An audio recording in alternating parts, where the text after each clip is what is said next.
Hello friends, you are most welcome in our YouTube channel Math Guru 99. I am Guruji. Today I will teach you about author Rupert Brooke. He is the very famous poet and he has written 5 sonnets. Okay, and he has inspired the soldiers. Okay, he has inspired the soldiers, and it is a very important writer, just like Rupert Brooke. And this chapter, the soldier chapter, is a very important chapter, and it is most important for the 15 marks English and 100 marks English for BSCB Bihar board. Okay, तो चलिए let's start this chapter. This is a very important chapter, and in this video I will teach you about the writer Rupert Brooke. Okay, तो let's start. देखिए क्या दे, ये chapter जो है आपका soldier chapter से लिया गया है। तो सोल्जर चैप्टर जो है ना, सोल्जर चैप्टर के राइटर है रूपर्ट ब्रॉक। इनके बारे में पढ़ेंगे हम। क्लियर कि रूपर्ट ब्रॉक ने किस प्रकार से अपने जीवन में क्या क्या किए, ठीक है, किस प्रकार से सैनिकों को इंस्पायर्ड किए। तो द सोल्जर चैप्टर है, ओके, द सोल्जर जो चैप्टर है इसमें किस प्रकार से उन्होंने सैनिकों को इंस्पायर्ड किया है, प्रेरित किया है अपने देश के लिए मर मिटने के लिए, अपने देश के प्रेम के लिए उनको प्रेरित किया है। तो चलिए देखते हैं, बहुत ही गजब का सेंटेंस सब है। देखिए ध्यान दे दिया गया है, Rupert Brooke was born in England. ठीक है, कहाँ जन्म लिए थे? इंग्लैंड में उसका जन्म हुआ था। रूपर्ट ब्रॉक का जन्म हुआ था कहाँ पर? इंग्लैंड में जन्म हुआ था और 3 अगस्त 1887 एंड 3 अगस्त 1887 यानी कि 1887 में उसका जन्म हुआ था। 3 अगस्त 1887 में इंग्लैंड में रूपर्ट ब्रूक का जन्म हुआ था। ठीक है, in a well to do academic family. ठीक है, अकेडमिक माना होता है पढ़े लिखे परिवार, अकेडमिक फैमिली का मतलब होता है पढ़े लिखे परिवार, और वेल टू डू का मतलब होता है धनी मनी कहिए या धनी संपन्न कहिए, चाहे अमीर कहिए। ठीक है, तो इसका जो जन्म हुआ था ना कि धनी मनी शिक्षित परिवार में हुआ था, पढ़े लिखे परिवार में हुआ था। ध्यान दें, Rupert Brooke was born in England on 3 August 1887 in a well to do academic family. And Rupert Brooke का जो जन्म हुआ था 3 अगस्त 1887 में एक धनी मनी शिक्षित परिवार में। ठीक है, यहाँ तक शिक्षित परिवार में। And died in Aegean sea of the island Skyros 1916। और उसका जो मृत्यु हो गया था 1916 ईस्वी में, इसका मृत्यु हो गया था। क्लियर, कहाँ पर? तो इन ओशन सी। ठीक है, in ocean sea of the island. In ocean sea का मतलब, सी का मतलब समुद्र था। ठीक है, और ओशियन ये नाम है। ठीक है, इन ओशन सी। ठीक है, इस समंदर में जो द्वीप है ना, ऑफ द ईस्टलैंड। ठीक है, समंदर के बीच में जो एक द्वीप होता है उसके बीच में नाम है उसका एस्कायरस, जहाँ पर इसका मौत हुआ था 1916 ईस्वी में इसका मृत्यु हो गया था।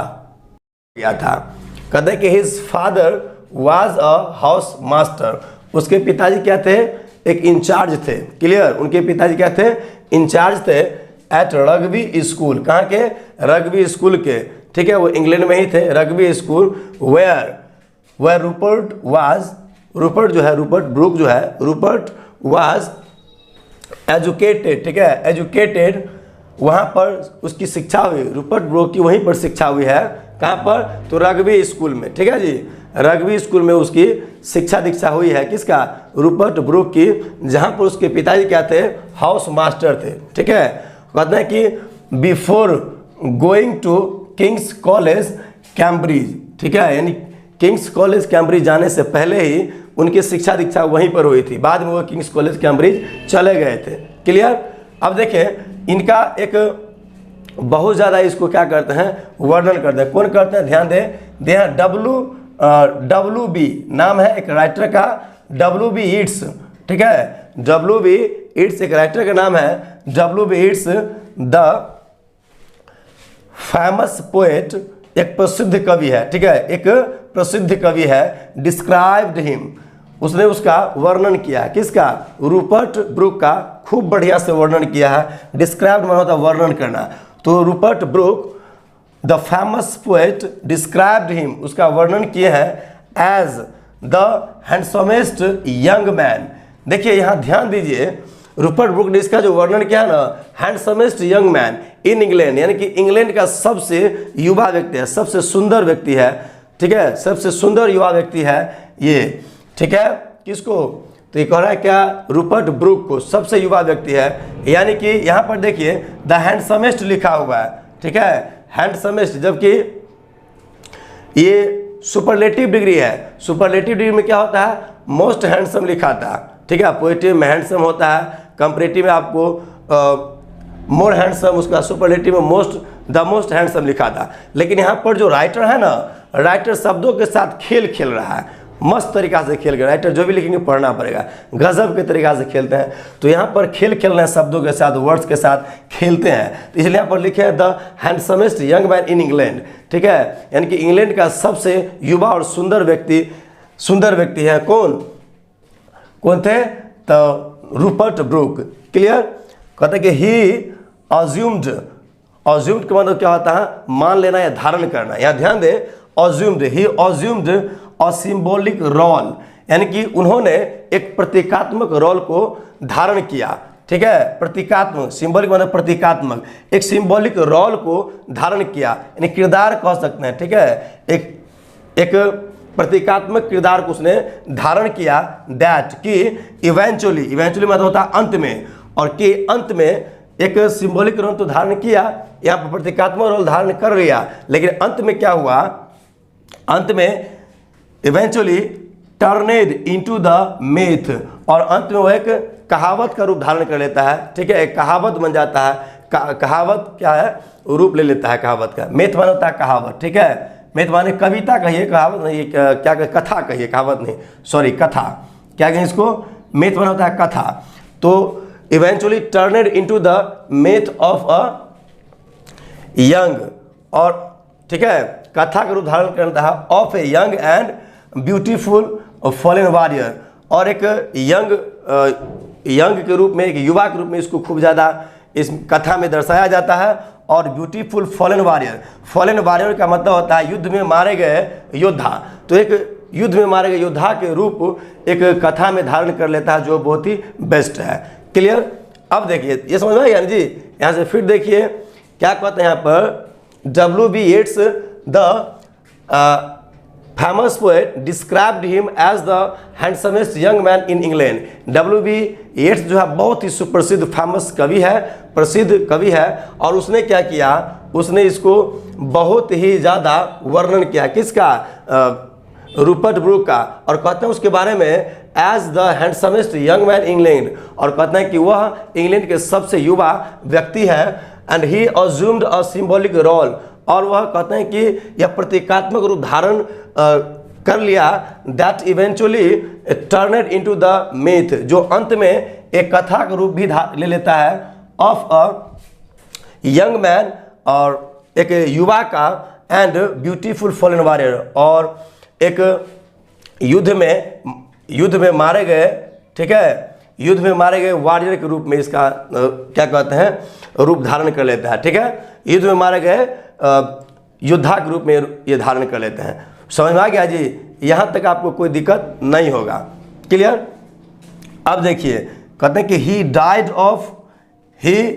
ऑफ सेप्टिसिमिया, उसकी जो मौत हो गई सेप्टिसिमिया से हो गई। किसे, septicaemia, he died of septicaemia, उसकी मौत सेप्टिसिमिया से हुई। सेप्टिसिमिया एक बीमारी नहीं है, ये ब्लड पॉइजनिंग है। जब किसी कीड़े के काट लेने से कोई किसी का मौत हो जाता है, उसको सेप्टिसिमिया कहते हैं। जैसे सांप के काटने से सांप का जहर है ना, शरीर में पूरा फैल जाता है, तो जिसके कारण लोगों की मौत हो जाती है, व्यक्ति की मौत हो जाती है, उसको भी सेप्टिसिमिया कहा जाता है, ठीक है। तो he died of septicaemia on April 23, और कब मरे, उसकी मौत हुई सेप्टिसिमिया से, यानी कि 23 अप्रैल 1915, यानी कि 23 अप्रैल 1915 को। Clear, and of the island of Lemnos, इसको पढ़ेंगे, Lemnos in the ocean on his way to a battle at Gallipoli. ये जो है ना, देखिए यहाँ पर बता रहे हैं कि कब हुआ था इसका मौत, यानी कि जब वो जा रहे थे कहाँ पर, ऑफ द ईस्टलैंड। ईस्टलैंड माने द्वीप होता है, ठीक है, द्वीप ऑफ लेमनस। लेमनस, ठीक है, लेमनस का एक द्वीप है, लेमनोस का एक द्वीप है, ठीक है, इन द एशियन, ठीक है, इन द एशियन समुद्र में, ठीक है, इन द एशियन समुद्र में। ऑन हिज वे, जब वो जा रहे थे वहीं पर, वहाँ पर क्या हुआ, टू ए बैटल, कहाँ पर जा रहे थे, युद्ध करने के लिए, ठीक है। तो रास्ते में ना पहुँचना क्या था उसको, एट गोपीपल्ली, गोपीपल्ली में उसको जाना था युद्ध करने के लिए। तो उसी रास्ते में उसको किसी कीड़े ने काट दिया, जिसके कारण उसकी मौत हो गई। कहते यहाँ पर Brooke is remembered as a war poet, यानी कि रूपर्ट ब्रूक को जो याद किया जाता है एक युद्ध के कवि के रूप में, एक वार पोएट के रूप में क्या किया था, उसको याद किया था। देखते हैं, Brooke is remembered as a war poet, Brooke को एक वार पोएट के रूप में भी याद किया जाता है। याद रखें, ये लाइन कई बार ऑब्जेक्टिव में आपको पूछे जाते हैं, 15 मार्क्स इंग्लिश में और 100 मार्क्स इंग्लिश में, तो ज़्यादा इसको ध्यान देंगे। क्लियर। तो यहाँ पर Rupert is remembered as a war poet, एक वार पोएट के रूप में उसको याद किया जाता है। हु इंस्पायर्ड, जिन्होंने या जिसने क्या किया, प्रेरित किया। इंस्पायर्ड माने प्रेरित करना होता है। हु इंस्पायर्ड पैट्रियोटिज्म, यानी देशभक्ति को उसने जगाया।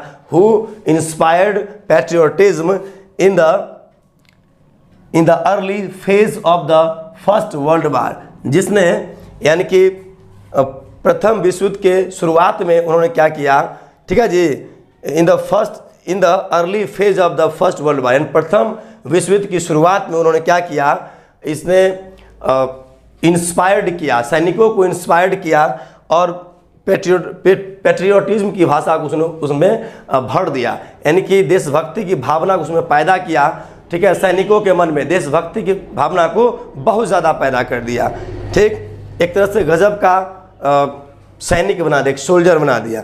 और कहते हैं कि हिज रेपुटेशन, उसकी जो ख्याति है, उसकी जो नाम है, रेपुटेशन का मतलब ख्याति होता है, नाम होता है, ठीक, उसकी। तो हिज रेपुटेशन चीफली, मुख्य रूप से कहते हैं, his reputation chiefly rests on 5 war sonnets, ठीक है, 5 वार सोनेट्स, यानी कि उसके जो मेन नाम है वो मुख्यतः 5 वार पोएट के रूप में उसका धारण किया जाता है, ठीक है, ठीक है ना जी। His reputation chiefly rests on 5 war sonnets, इसका जो नाम है वो क्या है, मुख्यतः 5, ठीक है, मुख्यतः 5 वार पोएट्स पर टिका हुआ है, रेस्ट किया हुआ, रेस्ट, ठीक है, टिका हुआ है। ऑफ विच द सोल्जर, जिसमें द सोल्जर इज अनडाउटेडली, ठीक है, क्या करें यहाँ पर, the soldier is undoubtedly the best and, यानी कि जिसमें कह रहा है कि ऑफ विच, जिसमें द सोल्जर जो पोएम है वो सबसे क्या है, बेस्ट है, अनडाउटेबली है, अनडाउटेडली, ठीक है, यहाँ ध्यान दे, जिसमें क्या है, द सोल्जर इज अनडाउटेडली, यानी कि निसंदेह जो सोल्जर कविता है वो सबसे बेस्ट कविता है। एंड द मोस्ट एंथोलॉजाइज्ड, ठीक है, एंथोलॉजाइज्ड, यानी कि, और उसके बाद इसको बहुत ही बढ़िया तरीक़ा से क्या किया, संकलित किया है, ठीक है, रूपर्ट ब्रूक ने। तो गजब का ये चैप्टर है, ये आपको समझ में आ चुका होगा। हमें नहीं लगता है कहीं भी आपको दिक्कत होगा इस चैप्टर में।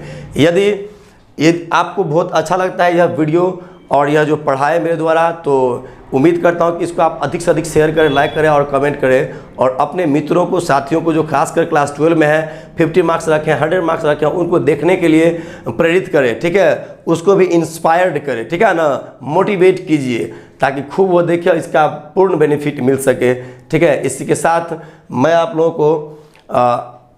लोगों से अब विदा लेना चाहूँगा, इसलिए आप सभी को या चाहेंगे आप तो इसका एक बार स्क्रीनशॉट ले लीजिए, वो बेस्ट रहेगा। ध्यान दें, यहाँ से यहाँ तक लाइन जो है ना आपका किताब में नहीं दिया था, इसलिए हम दे दिए हैं। यहाँ से यहाँ तक एक्स्ट्रा लाइन हम दिए हैं, केवल बाद में कि आपका किताब का लाइन देख लीजिएगा, जो चैप्टर शुरू होता है उसके शुरू में ही दिया गया, ठीक है। तो बहुत ही अच्छा, एक बार इसका स्क्रीनशॉट ले लीजिए, बेस्ट रहेगा।